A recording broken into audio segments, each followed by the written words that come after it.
Épisode 34, le jeûne intermittent va te faire prendre du poids. Là, il y a quelque chose que je comprends vraiment pas. Tu te lèves tous les matins dans l'objectif de vouloir maigrir. Donc, tu décides de couper ton petit déjeuner en disant que t'as lu ça sur Internet que c'était bon jeûner pour ta perte de gras.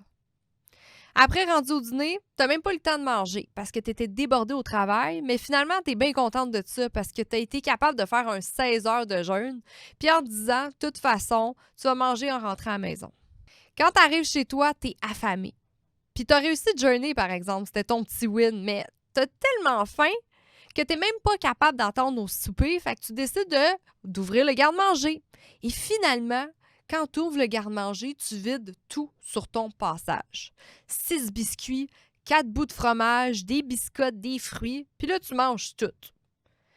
À cause de ça, ben là, tu te sens mal, tu te sens coupable, puis là, tu t'es en train de te faire des plans en disant que de toute façon, demain matin, tu vas rejeûner. Tu vas pas déjeuner.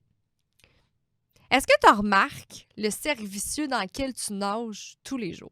Vous voici dans l'ABC de la perte de poids avec Ali Braggs, naturopathe et coach de vie. Ce podcast est destiné aux femmes trop occupées qui souhaitent perdre du poids avec des trucs simples reliés aux thématiques des 3C. Les croyances, les connaissances et les comportements à avoir.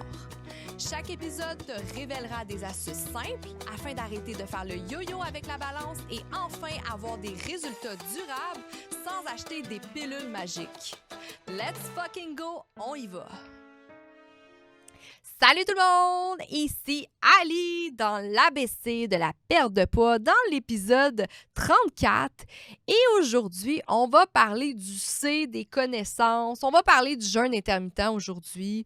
Tu vas voir, je vais dire le contraire de tout le monde. Tu le sais que j'aime ça, dire le contraire de tout le monde. Mais moi, c'est une chose qui est très importante que je parle, en fait, puis que je parle à mes clientes souvent, comme quoi que le jeûne intermittent, le jeûne, peu importe ton jeûne, là, couper la nourriture, c'est pas la meilleure solution pour perdre du gras. Puis je pourrais même te dire que ton jeûne, là, c'est à cause de ça que tu n'es pas capable de perdre du gras. C'est à cause de ça que tu prends du poids. C'est à cause de ça que tu fais le yo-yo.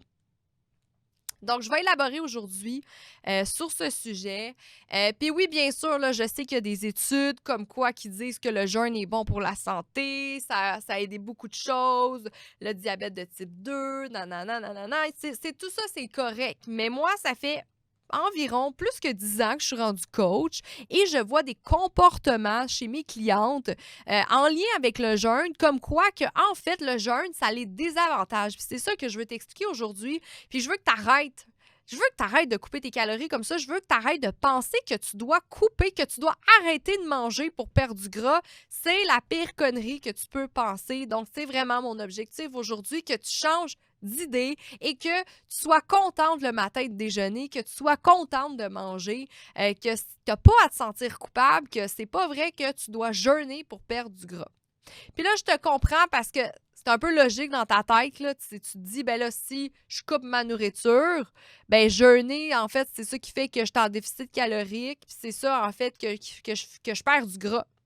Mais la vérité derrière tout ça, c'est qu'à long terme, tu te rends pas compte, mais tu nages dans un cercle vicieux. Un petit peu comme je viens de l'expliquer dans l'intro, là, ça arrive à tout le monde, ça, qu'elle se prive de manger, la femme, puis finalement, elle se prive de manger toute la journée, finalement, elle arrive chez elle, elle vide le garde-manger, elle se sent coupable, puis là, c'est un cercle qui recommence. Le lendemain, elle se réveille, elle se dit, ben là, hier, j'ai trop mangé, fait que je vais pas